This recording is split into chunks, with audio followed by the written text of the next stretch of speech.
Semua orang menertawakanku. Seorang TKI miskin menerima tawaran menikahi putri bos besar yang lumpuh total. Mereka pikir aku gila, mengincar hartanya. Tapi mereka tidak melihat apa yang kulihat di matanya yang kosong. Sebuah harapan kecil yang membuatku nekat membawanya pulang dari istana Seoul ke gubukku di desa. Ini bukan kisah tentang uang, tapi tentang keajaiban yang tumbuh dari tanah. Namaku Banyu, dan inilah pengakuanku. Assalamualaikum warahmatullahi wabarakatuh. Selamat datang kembali di channel saya. Bagi Anda yang sudah subscribe channel ini, kami doakan semoga pintu rezeki Anda terbuka lebar, hutang piutang segera lunas, dan segala urusan dipermudah oleh Allah. Silakan tulis, amin ya robbal alamin, di kolom komentar sebagai doa kita bersama. Terima kasih atas doa dan dukungan kalian semua. Sekarang, mari kita mulai perjalanan ini bersama. Duduklah yang nyaman, karena cerita ini akan membawa kalian ke dunia yang mungkin tak pernah kalian bayangkan. Hidupku berbau oli dan besi. Setiap pagi, sebelum langit Seoul sempat membiru, alarm ponselku sudah menjerit. Pukul 4. Udara dingin menusuk tulang saat aku berjalan bersama ratusan bayangan lain menuju gerbang pabrik. Kami adalah sekumpulan mimpi yang ditukar dengan jam kerja panjang. Di dalam, suara mesin yang memekakan telinga adalah musik kami. Teriakan mandor adalah liriknya. Kami membicarakan rindu pada sambal terasi dan keluarga di kampung halaman sambil tangan kami tanpa henti merakit komponen-komponen asing. Hariku diukur dari satu denting bel ke denting bel berikutnya. Dari jatah makan siang hingga jam pulang yang rasanya tak pernah tiba. Uang adalah tujuan, dan kelelahan adalah teman tidur. Lalu suatu hari, mesin gosip di antara kami berputar lebih kencang dari biasanya. Putri tunggal Tuan Kim, pemilik pabrik ini, kecelakaan. Kabarnya parah. Aku tak terlalu peduli. Dunianya ada di langit. Duniaku di lantai pabrik yang kotor. Tragedi orang kaya hanyalah selingan cerita sebelum kami kembali mengeluhkan punggung yang pegal. Tapi cerita itu tak berhenti. Para dokter terbaik di Korea angkat tangan. Katanya, gadis itu lumpuh total. Hanya matanya yang bisa bergerak. Keputusasaan rupanya bisa membuat orang kaya menjadi gila. Di sebuah apel pagi yang dingin, Tuan Kim berdiri di hadapan kami semua. Wajahnya yang biasa keras dan angkuh kini tampak rapuh. Dengan suara bergetar, ia membuat janji yang menggemparkan. Siapapun yang bisa menyembuhkan putrinya, akan ia nikahkan dengannya. Tawa tertahan dan cemoohan berembus di antara barisan kami. Dongeng macam apa ini? Aku tidak tahu dorongan apa yang membawaku ke sana. Mungkin rasa iba, atau mungkin aku hanya lelah melihat tatapan kosong pada semua orang, termasuk diriku sendiri di cermin. Dengan izin yang entah bagaimana ku dapatkan, aku masuk ke kamar VVIP di sebuah rumah sakit yang lebih mirip hotel bintang 5. Heningnya mencekik, berbanding terbalik dengan duniaku. Di sana, di atas ranjang serba putih, terbaring Kim Hana. Cantik seperti boneka porselen, tapi pecah. Matanya menatap langit-langit, kosong, tak bernyawa. Aku duduk di kursi samping ranjangnya. Aku tidak menawarkan obat atau keajaiban. Aku hanya bercerita. Aku ceritakan tentang desaku yang kecil, tentang suara jangkrik yang berisik di malam hari, tentang bau tanah basah setelah hujan pertama turun, tentang hangatnya ubi bakar yang dibelah dua. Aku tak tahu ia mengerti atau tidak.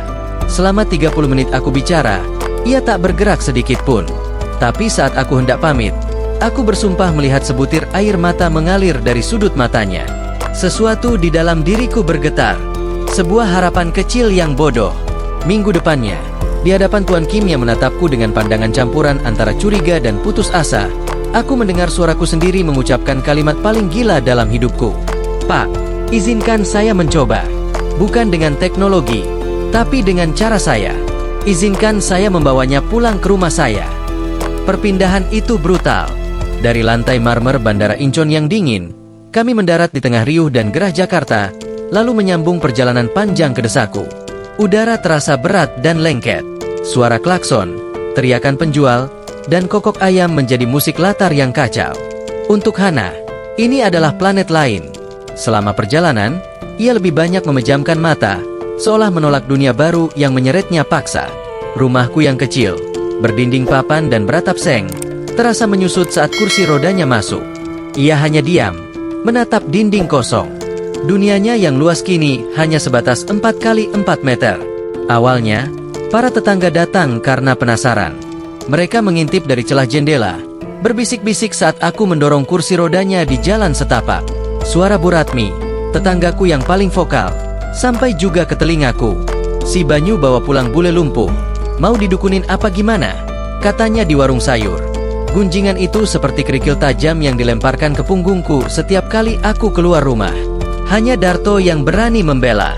Ia datang membawakan pisang goreng hangat, mencoba mengajak Hana bicara dengan bahasa isyarat yang kikuk, menjadi satu-satunya angin segar di tengah badai tatapan curiga. Hari-hariku berubah menjadi sebuah ritual kesabaran. Pagi hari, aku menyuapinya bubur sumsum yang seringkali ia palingkan. Siang hari, aku memijat kakinya yang terasa dingin seperti batu, berharap ada sedikit saja kehidupan di sana. Sore hari, aku memandikannya, mengangkat tubuhnya yang terasa ringan namun bebannya luar biasa berat. Aku terus bicara padanya, menceritakan hal-hal konyol, berharap suaraku bisa menembus dinding tebal yang ia bangun di sekelilingnya. Tapi yang kudapat hanya keheningan. Ada malam-malam di mana aku duduk sendiri di dapur, ditemani secangkir kopi pahit, dan bertanya pada diriku sendiri, waraskah aku melakukan semua ini? Puncaknya tiba di minggu ketiga. Hana menolak makan. Mulutnya terkunci rapat. Ia juga menolak minum. Tubuhnya melemah. Matanya semakin cekung. Ini bukan lagi kepasrahan. Ini perlawanan. Perlawanan terhadapku. Terhadap hidup itu sendiri. Rumah kecil kami terasa seperti penjara yang menyesakan. Aku lelah. Aku putus asa. Suatu sore, aku tak sanggup lagi. Aku berlutut di samping kursi rodanya. Tak peduli lagi pada kekuatanku yang palsu. Air mataku tumpah. Aku tidak akan menyerah, Hana. Isaku, lebih pada diriku sendiri. Bahkan jika kamu sudah menyerah pada dirimu sendiri. Di tengah keheningan yang menyakitkan setelah pengakuanku, aku melihatnya. Setetes air mata jatuh perlahan dari pelupuk matanya yang terpejam, membasahi pipinya yang pucat. Malam itu, langit seolah ikut marah. Hujan turun seperti ditumpahkan, memukul-mukul atap seng rumahku dengan brutal. Angin menderu, membuat dahan-dahan pohon di luar merintih. Lalu, dalam satu kedipan, listrik padam. Gelap total. Hanya suara badai di luar yang mengisi keheningan. Aku meraba-raba mencari korek api dan menyalakan sebatang lilin. Cahayanya yang goyah menari-nari di dinding, menciptakan bayangan-bayangan panjang yang menakutkan. Hana duduk di kursi rodanya, gemetar. Aku bisa melihat ketakutan di matanya saat kilat menyambar, menerangi ruangan sesaat. Di tengah badai itulah, pertahananku runtuh. Aku duduk di lantai di hadapannya, tak sanggup lagi berpura-pura kuat. Lilin kecil di antara kami menjadi satu-satunya saksi. Aku lelah, Hana, bisikku, suara serak. Aku tidak tahu apa yang harus kulakukan lagi. Aku membawamu ke sini dengan janji kosong. Aku pikir cinta saja cukup. Tapi mungkin aku salah. Mungkin aku bodoh. Aku menunduk. Air mataku akhirnya mengalir deras. Aku tidak peduli lagi kau bisa berjalan atau tidak. Aku hanya tidak ingin kau sendirian. Aku mencintaimu, bahkan dalam diammu. Aku mengatakan semuanya, semua ketakutan dan keputusasaanku, tanpa mengharapkan jawaban. Keheningan yang pecah hanya oleh suara hujan terasa begitu lama. Lalu, di tengah isak tangisku, aku mendengarnya. Sebuah bisikan, sangat lirih, nyaris tertelan suara badai. Banyu. Aku mengangkat kepala, tak percaya. Matanya terbuka, menatapku lurus. Dan di pangkuannya, aku melihatnya. Jari telunjuk kanannya bergerak-gerak. Sebuah kedutan kecil yang terasa seperti gempa bumi bagiku. Harapan yang begitu liar dan menyakitkan meledak di dadaku. Hana? Tanyaku gemetar. Ia mencoba lagi.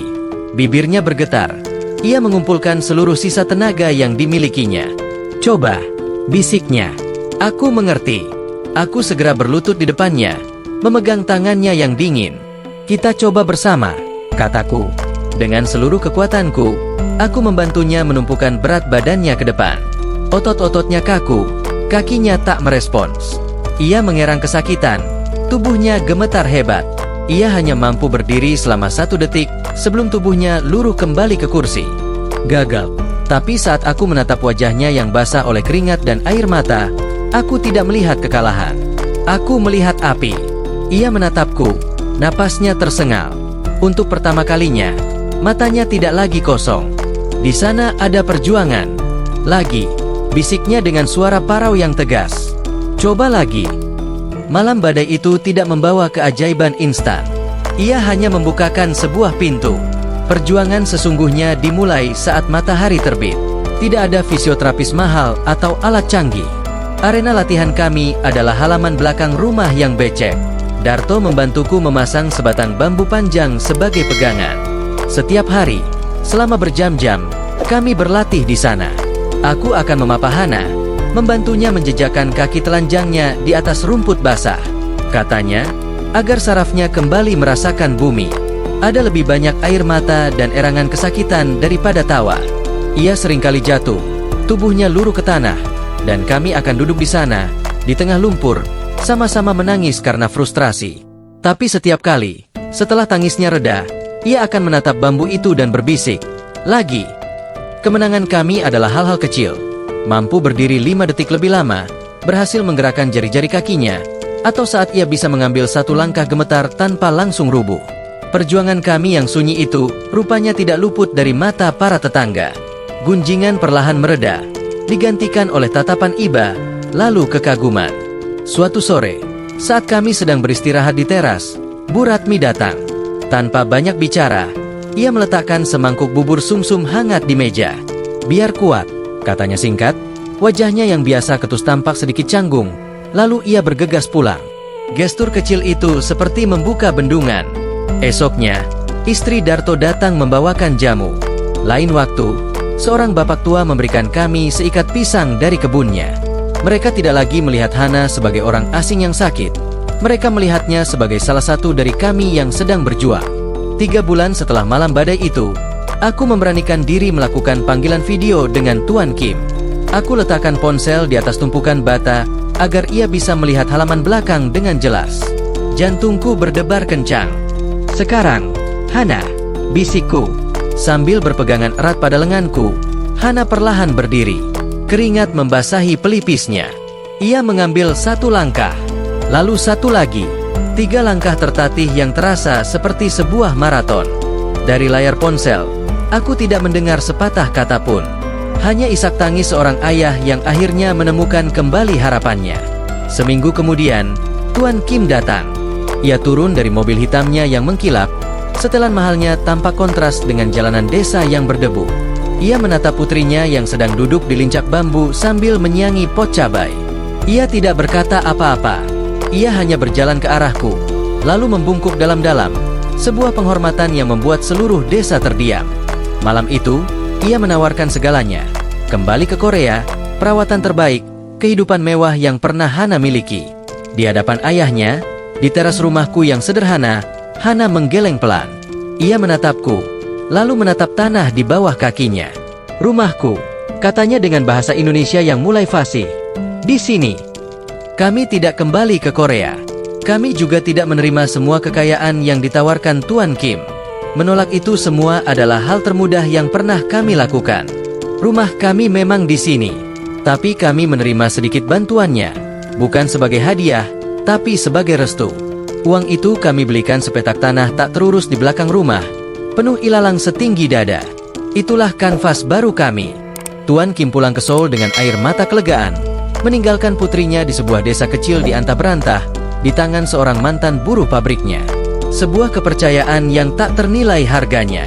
Kehidupan kami kini dimulai sebelum fajar, bukan lagi oleh jeritan alarm, tapi oleh kokok ayam yang bersahutan. Kami tidak lagi menghirup bau oli, tapi aroma tanah basah dan embun pagi. Cangkul menggantikan mesin pabrik. Kami bekerja berdampingan, dari pagi hingga petang.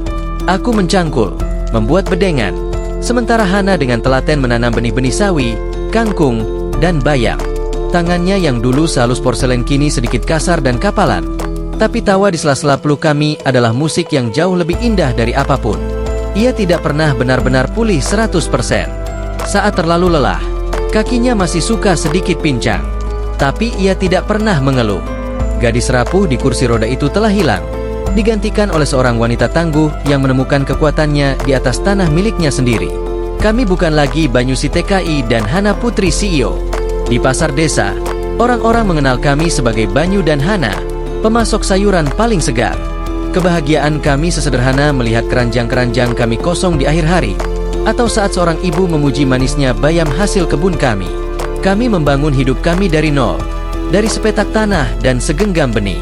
Sukses bagi kami bukan lagi tentang saldo di rekening bank, tapi tentang tunas baru yang tumbuh setelah hujan, tentang panen yang melimpah, dan tentang bisa duduk berdua di sore hari dengan secangkir teh hangat.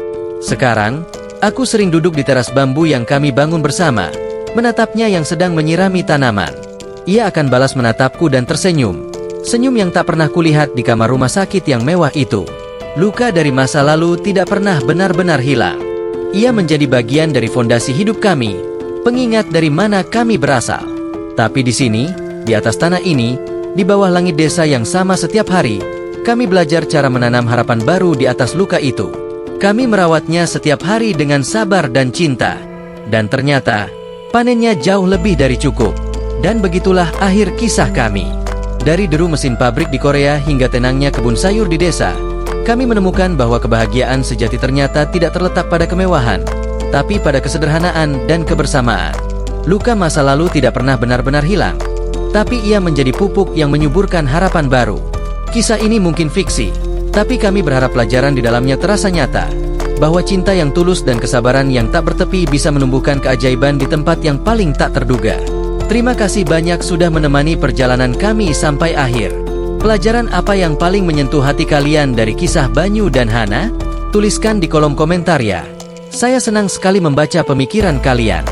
Jangan lupa tinggalkan jejak dengan menekan tombol like jika kalian suka dengan cerita ini, dan subscribe agar kita bisa terus berbagi inspirasi di cerita-cerita berikutnya. Sampai jumpa.